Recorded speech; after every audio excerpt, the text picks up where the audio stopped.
Sí, hoy estuve recordando, nosotros ya hablamos alguna vez del surcoreano Byung-Chul Han, pero en realidad de lo que había dicho cuando comenzó la pandemia, ¿te acordás? Que él decía que el capitalismo es un hueso duro de roer y que no, la pandemia no iba a lograr nada. Y Zizek, por otro lado, que estaba esperanzado con que se moviera la estantería y surgiera algo nuevo.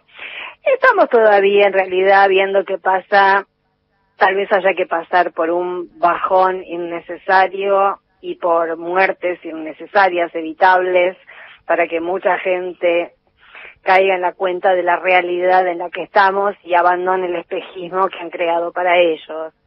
El libro que yo estaba recordando hoy es de 2014, que se llama La agonía de Leros, y me pareció que era interesante retomar esas ideas previas a la pandemia, obviamente, pero en una mirada que ya prefiguraba una sociedad como la que estamos viendo y que está estallando en conductas increíbles, ¿no? Tanto de ciudadanos particulares como de funcionarios, y como de electorados. En la agonía de Leros, lo que decía Byung-Chul Han era que estaba desapareciendo la seducción en una sociedad que está sometida al minuto a minuto. Y esto era aplicable y sigue siendo aplicable a que estamos sometidos a tiempos que marca el establishment, el aparato, el soporte. Es muy fácil vincularlo con la televisión, donde la gente quiere, con la televisión y con las redes también, todos estamos de alguna manera con un plus de ansiedad. No es de ahora se nos ha acentuado a la enésima potencia, pero ya veníamos cargados con un plus de ansiedad que es el de no poder soportar, por ejemplo, leer una nota y conformarse con el título. Eso es un dispositivo, digamos, que se ha instalado hace mucho tiempo, lentamente, pero hoy vemos que mucha gente, incluso bien intencionada, incluso que piensa como nosotros, pero se confía en los títulos, pero no lee las notas. Y hay algo, hay un gen como de ansiedad, de no poder detenerse, ¿no? Como que hay que pasar de una cosa a la otra. Pero también tenía que ver lo que nos han programado para el zapineo, para para no poder pensar, porque nadie con esa velocidad que lees título puede desarrollar un pensamiento crítico, metabolizarlo, analizarlo. Sobre todo cuando los títulos mienten, claro. Luisa. Sobre todo además, cuando la mayor parte de los títulos mienten. Entonces no llegás. ¿Cuántas veces hemos escuchado, no, pero lee la nota entera, porque no dijo eso? Bueno, la gente no lee la nota entera, entonces se queda pensando que el personaje en cuestión dijo lo que dice el título, y en realidad el título es una idea del editor que quiere que el lector crea que el personaje dijo eso. Por eso el periodismo gráfico en este momento es muy peligroso.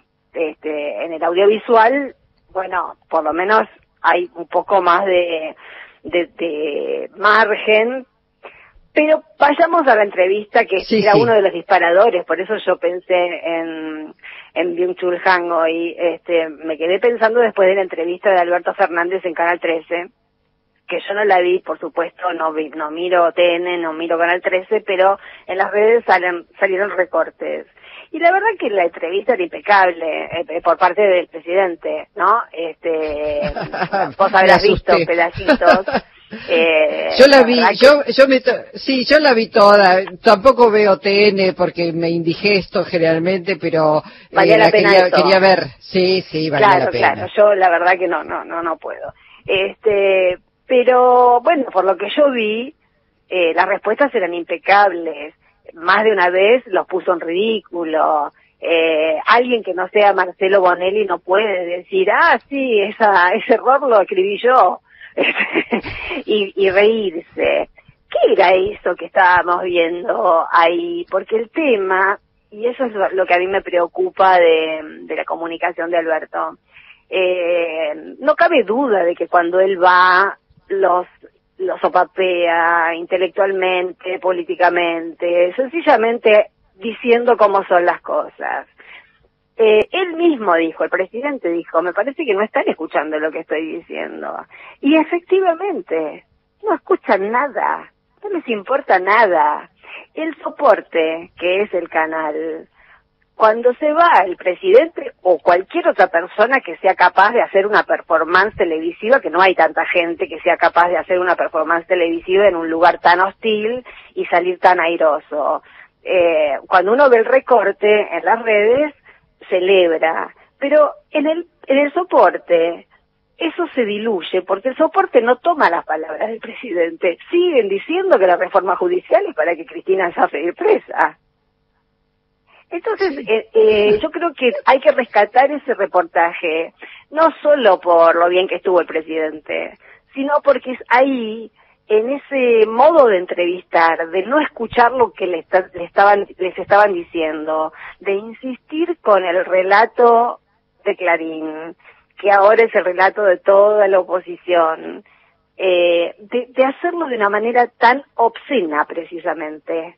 Es por eso yo aplico la palabra obscena, que en su raíz significa que se ve lo que no debería verse, que está en escena, que se pone en escena lo que debería estar oculto. Esa es la raíz de lo que llamamos obsceno.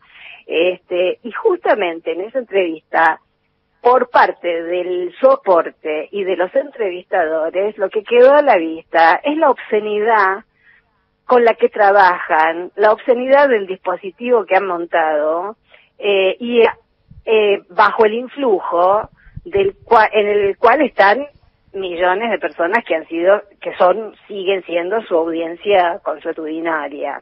Y por el otro lado me topé hoy con el video, que también debes haber visto, de San Martín de los Andes, con los neuquinos que en el colmo del cinismo pasaron los controles con permisos para cuidar mayores, sabiendo que que si alguien va a correr riesgo porque por esa acción estúpida de generar una fiesta clandestina en una pista de esquí, cuando estaba prohibido, si se genera un brote, los que más riesgo van a correr son esos mayores que ellos no van a cuidar, son los que están condenando quizás a morir. Y a morir de una mala manera, como estamos viendo que empieza a morir la gente en este país, después de haber hecho un esfuerzo enorme, todos y todas. Lo que estamos viendo, y hoy comienza en Buenos Aires, en Cava, el jolgorio de los bares, las cervezas, la libertad, el desahogo. Ahora parece que todo el mundo tiene que desahogarse cuando, claro, es divino desahogarse, pero también cuando uno es maduro y adulto también tiene que tener la capacidad de retraerse cuando es necesario. Es la ley de la supervivencia. Cuando en una selva hay peligro, los animales no se desahogan, se retraen y se guardan hasta que pasa peligro. Y eso es lo que tratamos como mamíferos de hacer todos. Y sin embargo, es curioso, y recién hice un posteíto que tenía que ver con eso, y con esto ya te redondeo la idea. Es curioso y me sigue llamando la atención cómo mucha gente tiene una autoidea de sí misma, como gente canchera, como gente que no se resigna a que le quiten la libertad, ¿no? Dicho todo esto en cursiva, comillas, o lo que quieras.